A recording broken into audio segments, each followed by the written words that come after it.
Esat zuen, iruzurra unibertsala den garaian. Egia esatea iraitzaule bilakatzen dela. Aurten ere, eta azkeneko 40 urteetan bezala, hemen elkartuko gara egia esatea eskatu. Eta oraindik gura lurralde honetan inposatzen diguten amnesia salatzeko. Naitz eta bertan, 3.000 persona baino gehiago fusilatu izan ziren.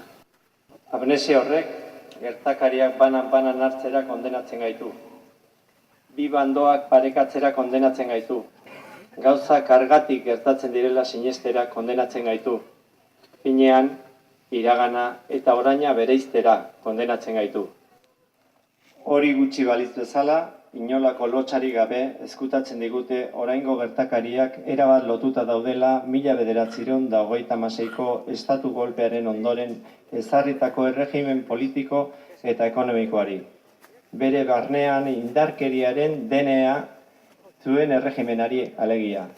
Indarkeriaz ezarri eta indarkeriaz zigilatu zuen haren jarraipena duela 40 urte. Batzuek oraindik eredugarritzak hartzen duten transizioaren bidez. Hain zuzen ere, honako hauen transizioaren bidez, 1978ko Sanferminetarako indar guztiekin tiro egin, ez arduratu hiltzen baduzue, edo Konstituzioaren aita Manuel Fraga demokrataren kalea nirea da, edo Rodolfo Martin Villaren bi bat gure alde. Gaur haren oinordekoek dira eragindozko sufrimendua ahaztarazten saiatzen direnak. Zauria berriro zabaltzea ez dela komeni esanez. Hala ere, guztiz normala da hori egitea.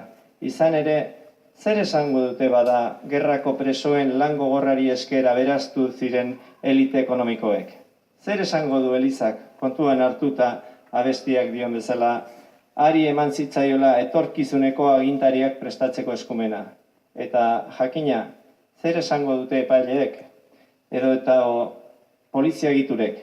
Jakina denez, impunitate osoa eman zien lege batek blindatu zituen, eta gaur egun estatuaren babes osoa dute. Hain zuzen ere, torturatzaileak kondekuratu eta merituaren domina ematen dien estatuarena. Edo hemen epaitu ez eta Argentinari han epaitzeko aukera kentzen dioanarena. Naiz eta Estatu Espainiarrak gizateriaren aurkako delituraren alorrean sinatutako nazioarteko hitzarmenak urratu. Guk memoria historikoa aldirreketzen dugu. Helburu bikoitzarekin, gertakariak ezagutzea eta aitortzea, memoria aitorpen gisa ulertzen dugu, hain zuzen ere, errepresialatu eta haien familien eskubideak eta eskaereak aitortzen dituena. Gaurko ekitaldean omendu nahi ditugunak kasu. Era berean, memorian gertatutakoa ezagutzeko balio izan behar duela uste dugu. Izan ere, ezagutza horrek baliabideak emango dizkigu 36ko erregimenari erabat lotuta dagoen 78ko erregimenetik behin-behingoz askatzeko. Beraz, hemen elkartu gara ozen eta argi esateko atzera begiratzen dugula eta Eduardo Galeanok zioen bezala aurpegian ez ezik garondoan ere begia ditugula eta harro gaudela horretaz.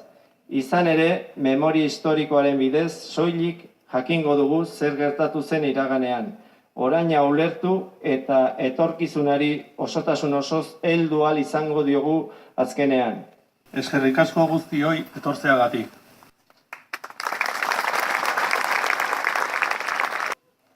Bueno, hau ekitaldean ez zegoen jarrita, baina badirudi egunero berriak sortzen zaizkigula eta enekak haien berri emango digu edo ekarriko digu. Egunon, etorritako guztioi. Gaurko ekitaldia hunkigarria izan da, baina informazio bat pasa behar dizuegu edo eman behar dizuegu antolatzaileen izenean, gaurko ekitaldiaren antolatzaileen izenean, are gehiago hunkituko gaituena. Informazio berria da. Gaur agertu dira Lizarrustin, Etxarriko udalerrian, 1956an hildako gazte bat. Arantzadi ekipoa, Pako Etxeberria, Lourdes Errasti eta Arantzadi ekipoa uste dut hemen dabiltzala. Atzo etorri ziren, indusketa bat egitera, ustez hor pertsona bat aurkituko zutelakoan. Itxaropena edo espektatiba oso baxua zen, baina azkenean gorpua agertu da. Atzo egin zuten prospekzio bat eta gaur oraintxe bertan amaitu da exhumazioa. Marcelo Lasa Zeberio da ustez aurkitu den pertsona, 1956aren abuztuaren 25ean hil zutena, 17 urteko mutikoa, Olaberriakoa. Orain ADN probak eta egin barko dira, baina zantzu eta guztien arabera bera da. Hemendik zoriondu nahi dut indusketa honen atzean egon den familia, haiei esker, haiek emandako informazioari esker eta haien ahaleginari esker iritsi gara honetara, izugarra izan da, oraindik bihotza borborka dugu, bertan egon garenok.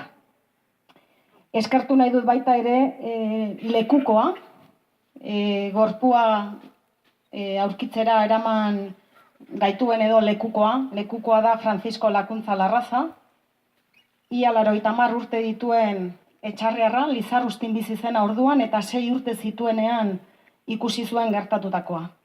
Beraz, horren berri eman nahi dizuegu eta hori esan nahi genuen azkeneko lore eskaintza egin aurretik.